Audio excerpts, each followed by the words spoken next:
Good morning, students. Today we are going to see the liver.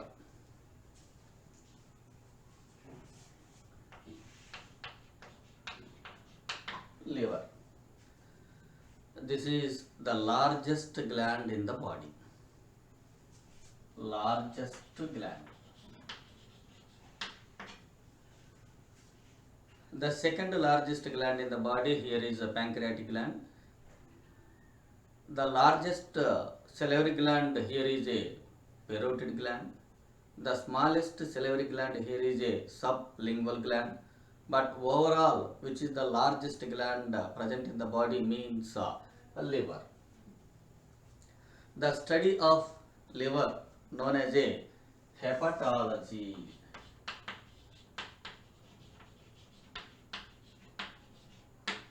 The study of liver is called as a hepatology. Now, where it is in the human body? It is in the upper right side of abdominal cavity. Abdominal cavity. And just beneath the diaphragm. Beneath the diaphragm.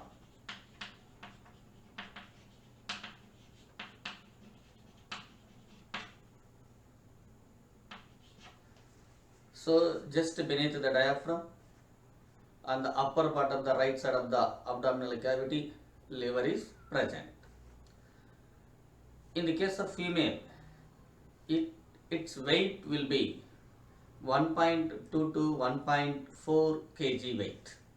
But in the case of male, it will be 1.4 to 1.8 kg will be the weight in the case of male body. Now, high power of regeneration also will be there for liver.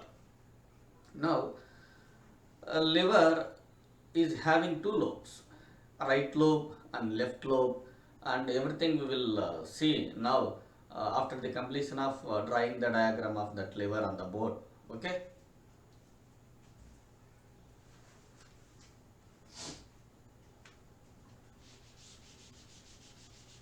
Here,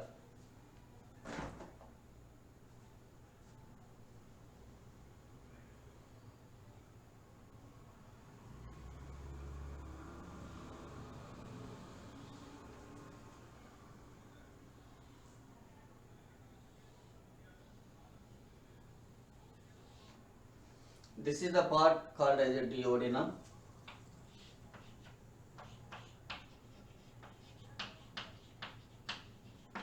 Duodenum. Now, into weight.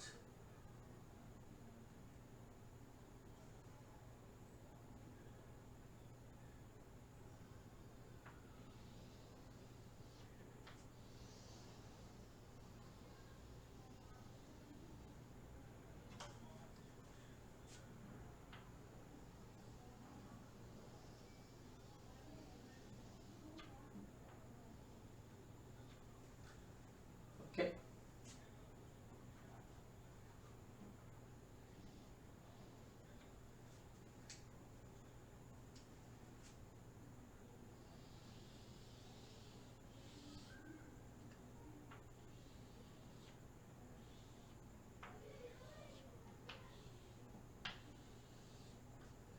Now this is the diaphragm.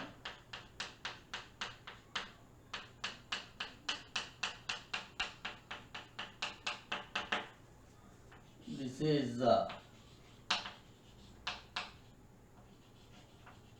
diaphragm.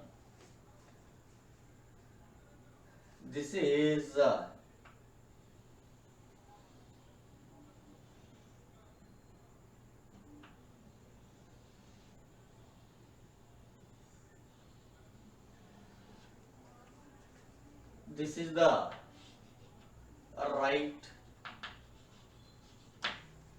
liver lobe.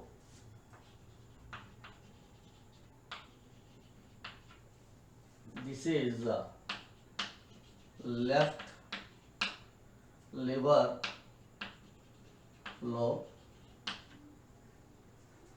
These two lobes are separated by falciform ligamentum. This is called as a falciform ligamentum. Now inside it, here is a small rounded pear shaped structure will be there.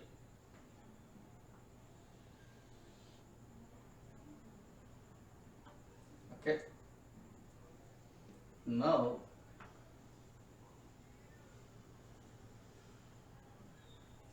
this is called as a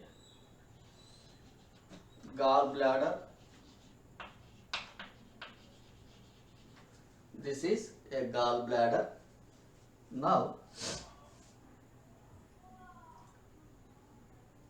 this is a cystic duct.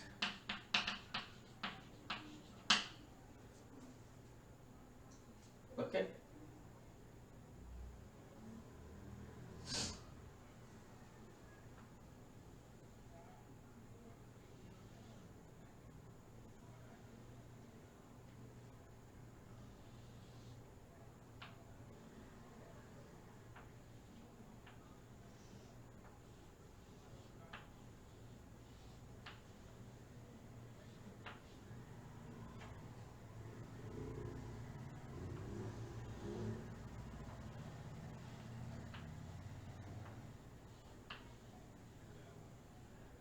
Okay.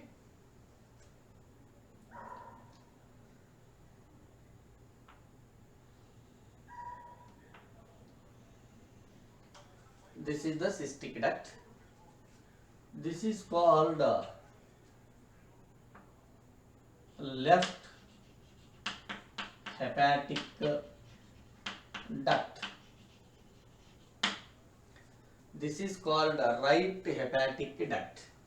This is called as a right hepatic duct.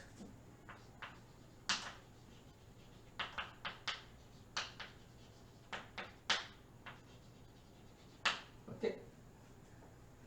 So many hepatic ductules are there. Here also so many hepatic ductules are there.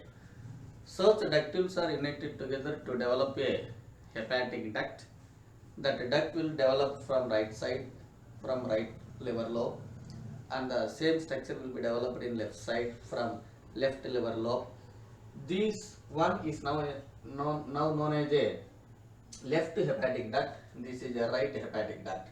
Now here our aim here is to see this is the liver, right liver lobe, right liver lobe.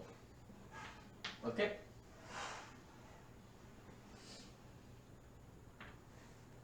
The liver which is present in the right side of upper part of the abdominal cavity, just beneath the diaphragm. The largest gland in the human body, that is the liver. Its weight also will be more. In the case of female, already we discussed about it. It nearly 1.25 to 1.4 kg weight, and in the case of male, it will be 1.4 kg to 1.8 kg weight will be there. Now, that liver is separated by a ligamentum. Its name is falciform ligamentum. This is the falciform ligamentum. Finally, that membrane will continues with the peritoneum layer. Okay. Now, the right lobe again furtherly will be divided into three lobes. So, right lobe again divided into three lobes. One is right lobe proper. Other one is right quadrate. Other one is right caudate. So there are three different smaller lobes are present in the right lobe of a liver. No such divisions are present in the left liver lobe. Okay. Yes. Now here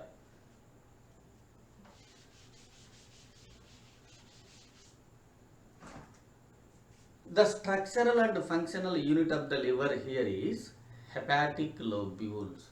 You have to remember forever hepatic lobules. Hepatic lobules. Hepatic lobules are the structural and functional unit of the liver. They are composed of hepatocytes or hepatic cells. These hepatic cells are clearly arranged in a linear way in the form of hepatic cords. Hepatic cords.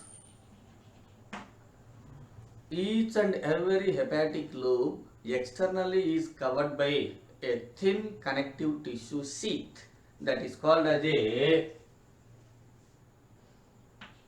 externally covered by a connective tissue sheath in the name of Glissen's capsule.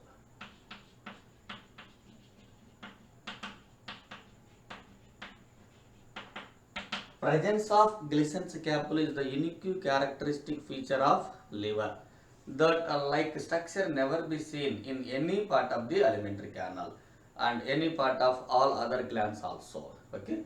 So Glissen's capsule is the unique property, unique characteristic feature of liver. Okay. Now these hepatic cells, hepatic sites or hepatic cells secretes which one? Bile. Hepatic bile or bile juice, etc. Hepatic bile will be developed, and that bile will enters into small canals.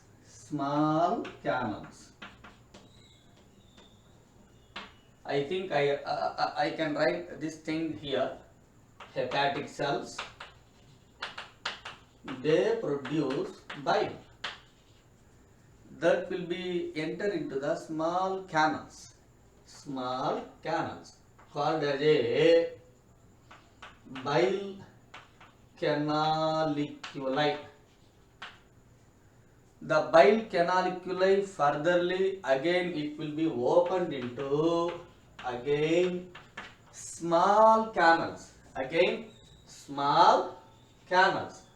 There will be small canals are there called as a Herring's canals.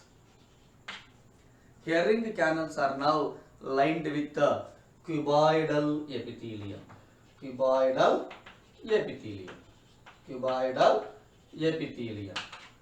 Now furtherly Herring's canals also will be opened into small further canal that is nothing but the last one, interlobular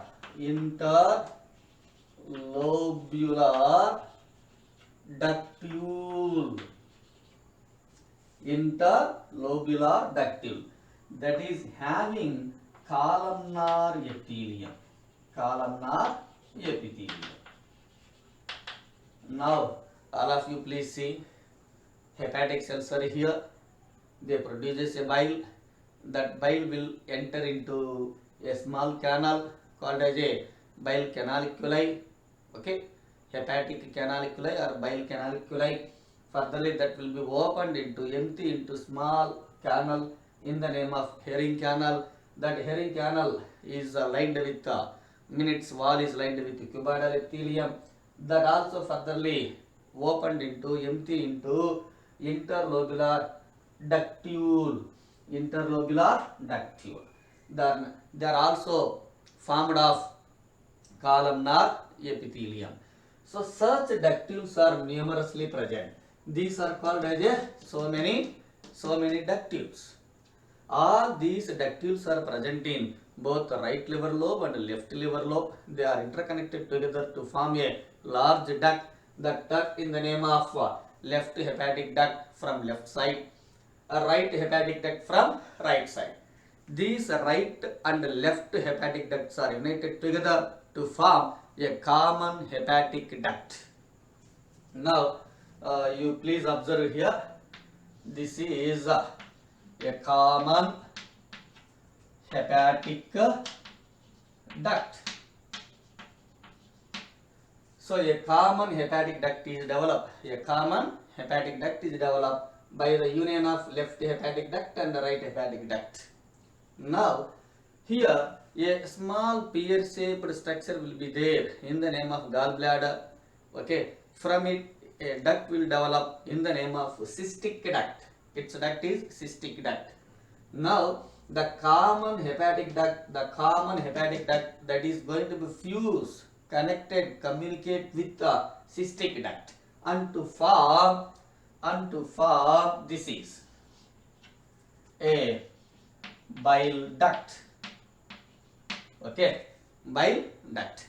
That bile duct slowly will come towards backward in direction, and finally in this area here, in this area, which one is there? Here there is a pancreas. A pancreas gland is there. A pancreas gland is there. Inside it there is a duct. There is a duct.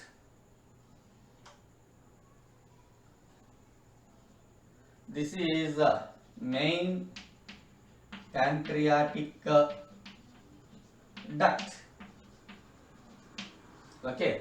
So, the bile duct which is coming from by the fusion of cystic duct and common hepatic duct will fuse with this. So finally this one is fused with this. Okay.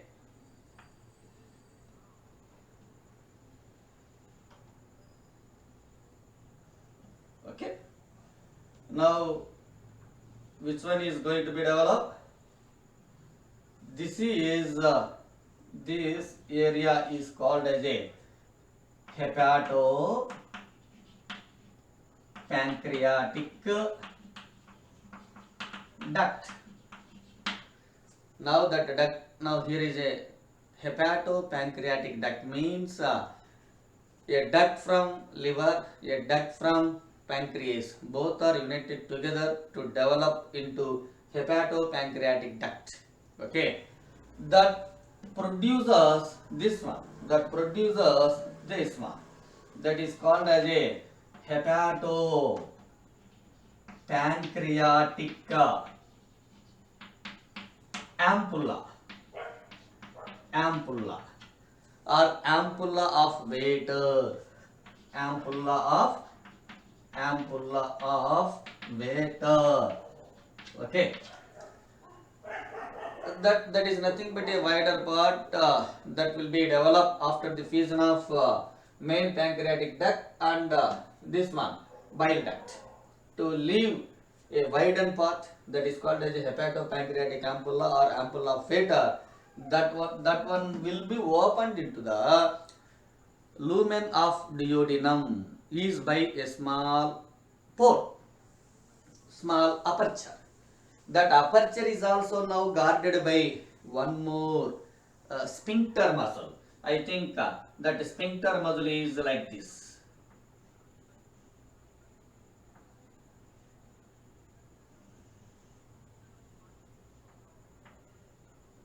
Okay, this is now called as a sphincter of Oddi. Sphincter of Oddi. Finally, that will be opened into the lumen of duodenum to pour which one? Bile juice and as well as this, that is pancreatic juice. Now here, this is now we are calling it as a bile duct. This is a bile duct. Now the bile duct also will have a one more sphincter muscle just which is before to opened into the main pancreatic duct. That is now called as a that is now called as a here, which is very near just before to the joining with the pancreatic duct. That is called as a Boyden duct. That called as a Boyden duct.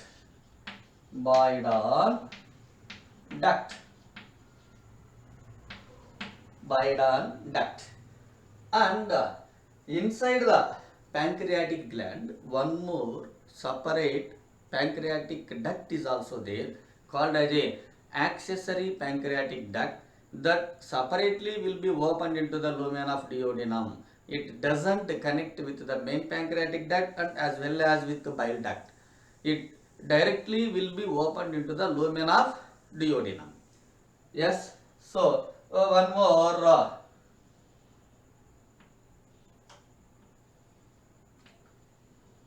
This is now called as a accessory pancreatic duct. The accessory pancreatic duct called as a duct of Santorini. You have to remember duct of Santorini. What is that? What is that? Duct of Santorini. So this is called as a duct of Santorini. Okay, the duct of Santorini is accessory pancreatic duct that directly will be opened into the lumen of duodenum. It doesn't have any sphincter muscle. It doesn't contact with the bile duct also.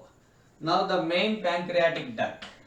The main pancreatic duct, its other name here is a duct of Wilson. A duct of Wilson. Okay. Boyden duct is for bile duct. Boyden duct is for bile duct, where bile duct is open just before to meet with the pancreatic duct. That will be guarded by that is called as a Boyden duct. Now the sphincter of Oddi, a sphincter of Oddi is there, where ampulla of water is going to be opened into the lumen of duodenum. That area is guarded by sphincter of Oddi. So like that, these are the different ducts which are present in the liver. Hepatic lobules are there, hepatic cells are there, they form hepatic cords. Hepatic cords are externally covered by one more connective tissue sheath. Finally, hepatic lobules are covered by them in the name of Glissen's capsule. Presence of that one will be the important unique characteristic feature of liver. And the inside it, what we are seeing that, so hepatic cells are there, they produce bile that will be opened into the bile canaliculi, a small gaps which are tubular like gaps among or in between the hepatic cells. Now small canals, they empty into the small canal. Its canals names are Herring canal. They are formed of cuboidal cells, epithelium, cuboidal epithelium, and finally they also will be opened into interlobular ductule. They are formed by columnar epithelium. Such ductules are now these. So many such ductules are here, and finally all are united together to form a right hepatic duct or left hepatic duct, and both are interconnected together to form a common hepatic duct that will be fused with the cystic duct coming from gallbladder, and to develop bile duct. Bile duct is opened with main pancreatic duct and communicate with that and to become a hepatopancreatic duct. Okay, hepatopancreatic duct lead to ampulla of Vater or hepatopancreatic ampulla.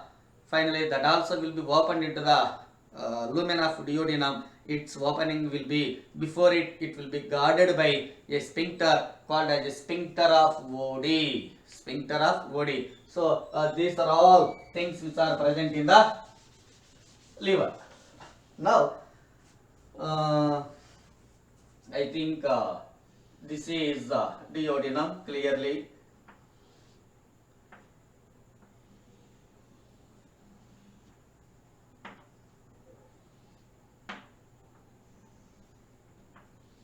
Okay. Now come here.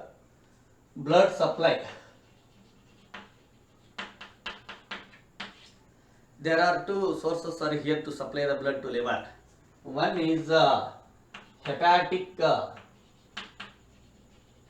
artery that is coming from aorta, that will supply the oxygenated blood to the liver. Now the second one is hepatic portal vein, that is coming from intestine, and also that supply the deoxygenated blood to the liver along with nutrients. Okay, so these are the two sources are available to supply the blood to liver.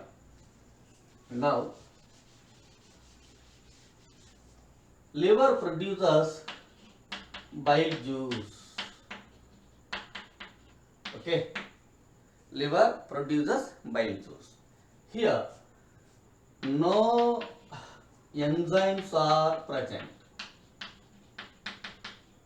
no enzymes, but that bile juice also will help for the emulsification of fat material because of due to the presence of tarcocolate and glycolates of sodium and potassium. Sodium tarcocolate, sodium glycocolate, potassium tarcocolate and potassium glycocolates are present in the name of bile salts. They can make the fats to become a emulsified fats. So that entire process what we call here is a emulsification of fats. So what is going on here? Emulsification of fats. Emulsification of fats is now going on. Okay. So you have to remember no enzymes. Here hepatic bile juice consists of nearly 8.6 will be the pH. That bile juice will enter into the gallbladder where it gets concentrated and finally it comes out as a bile juice, that is gallbladder bile juice. It will be 7.6 will be the pH, but average pH for the bile juice here is 8. So average pH here is 8.0. You have to remember that thing. Okay. Now this is a kind of information regarding bile juice. We have to remember all the times. Okay. Now what are the functions are performed by the liver? Number one,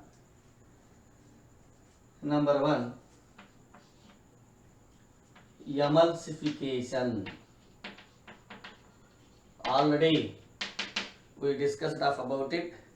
The large sized lipid droplets are going to be converted into simple droplets in the presence of bile salts. Bile salts, they are sodium glycocolate, sodium tarcocolate, potassium glycocolate, potassium tarcocolate, etc. You have to remember that. Okay. Now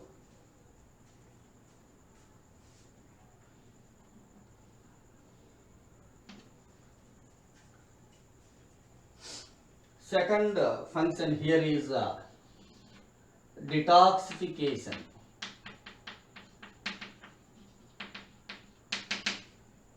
Reducing the toxicity of toxicants. Knowingly or unknowingly, any toxic material, if it is entered into the body of living organism, especially into the human, the toxicity nature of them will be reduced by the liver.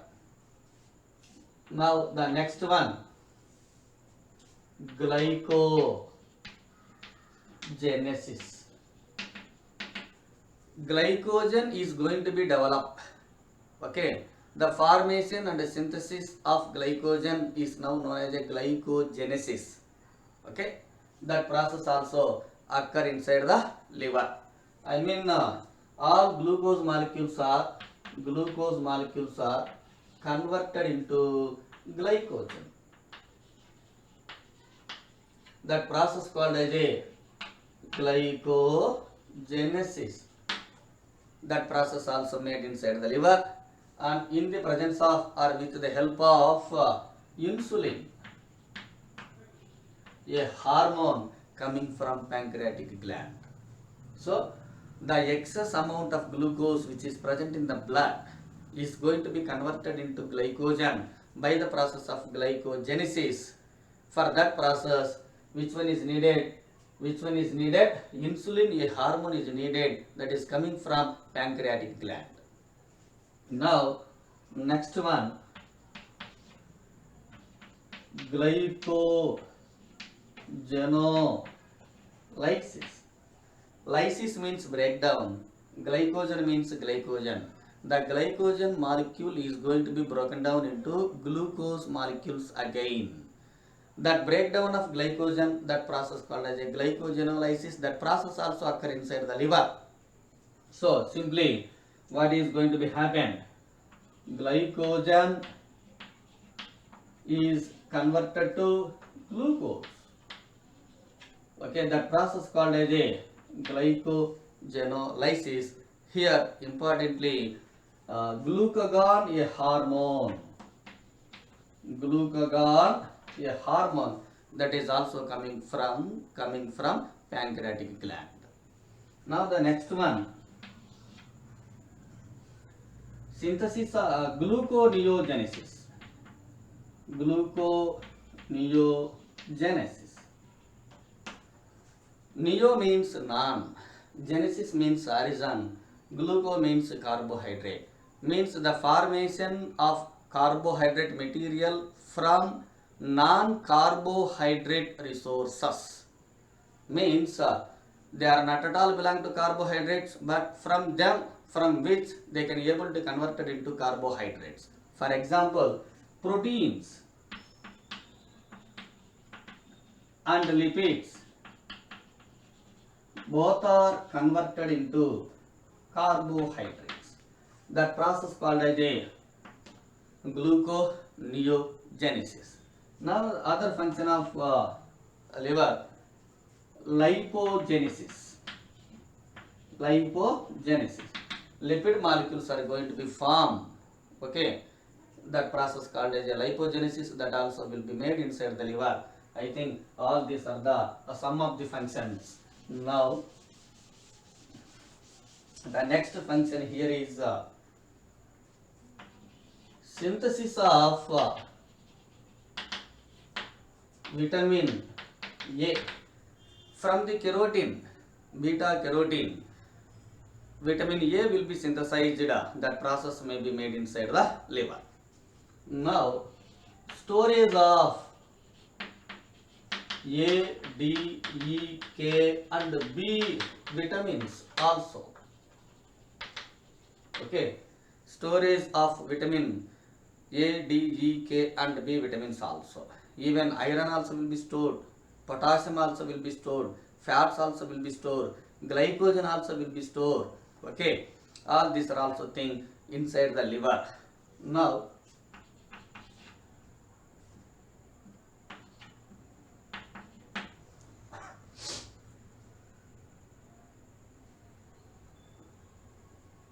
deamination, removal of amino group from amino acid. That process also occur inside the liver as a deamination. What will happen? The removed amino group immediately combines with water to develop ammonia. Okay. Now the next function here is formation of urea.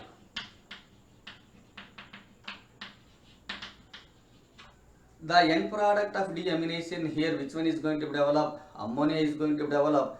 That ammonia will be combined with, reacted with carbon dioxide to develop NH2CO, NH2, that is urea. That process also will occur inside the liver. So formation of urea here, NH3 is now reacted with carbon dioxide to develop NH2CO NH2, that is nothing but urea. That process also is occur inside the liver. Okay, the entire process of formation and synthesis of urea called as a urea cycle or ornithine cycle. Urea cycle or ornithine cycle. Okay, now the next function of the liver, synthesis of plasma proteins. Synthesis of plasma proteins. What are the plasma proteins are here? Fibrinogen and prothrombin. These two are also very very important for the clotting of blood whenever injuries are made to our body. So they are helping in clotting of blood. Hence we call them as a coagulating factors. Now the liver also produces heparin. That is also one of the protein that will work as a anticoagulant. Process of clotting of blood will be prevented in the presence of heparin, that is also developed by the synthesized by the liver. Okay. Now excretion.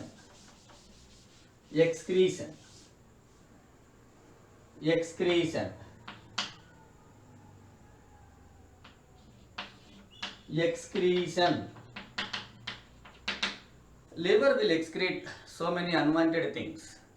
The metabolic waste materials, if they are developed, they also will become out. For example, urea, that will be synthesized by the liver and it will be sent to the respective excretory organs. Okay. Even ammonia also. Ammonia is formed inside the liver. Urea is also formed inside the liver. All these things will be sent to its respective excretory organs for their complete elimination from the body to outside.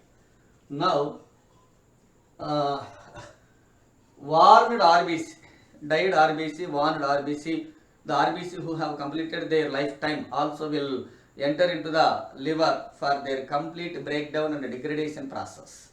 RBCs, once they broken down, they produces hemoglobin. Hemoglobin molecules also furtherly converted into globin and heme. Here they produces bilirubin and biliverdin.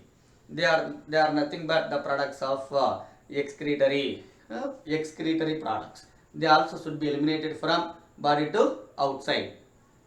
Now, Kupffer cells, phagocytosis.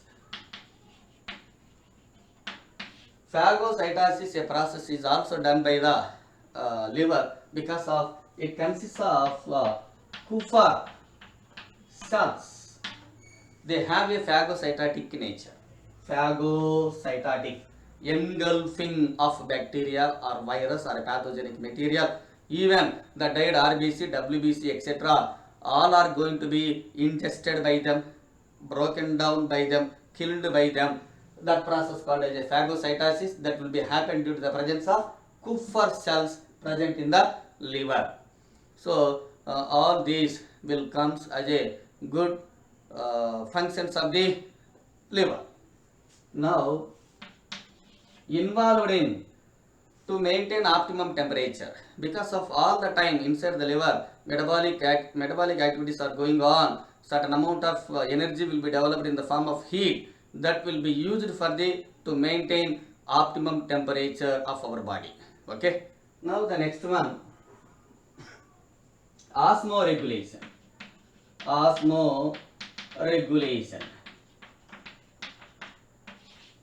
Liver produces angiotensinogen. That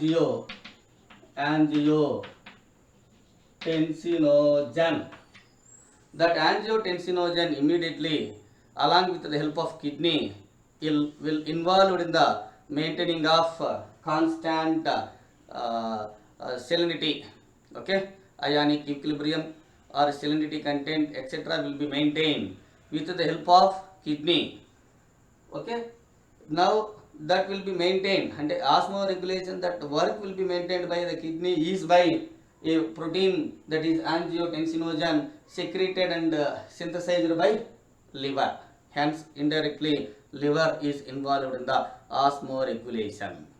Now the bile juice will help especially for the neutralization of HCl.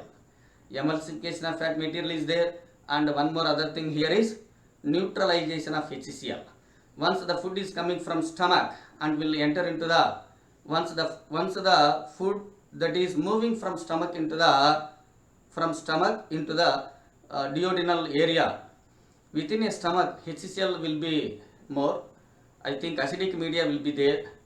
Once it enter into the lumen of duodenum, that acidic media doesn't favor for the action of enzymes which are present in the pancreatic juice as well as intestinal juice. So that's why HCl will be neutralized by the activity of bile juice, because of due to the presence of sodium bicarbonate inside it.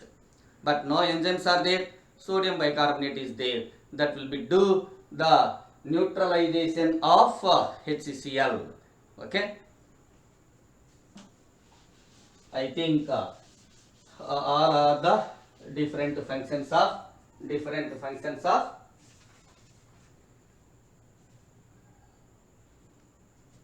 yes, maximum I think it is completed. Okay.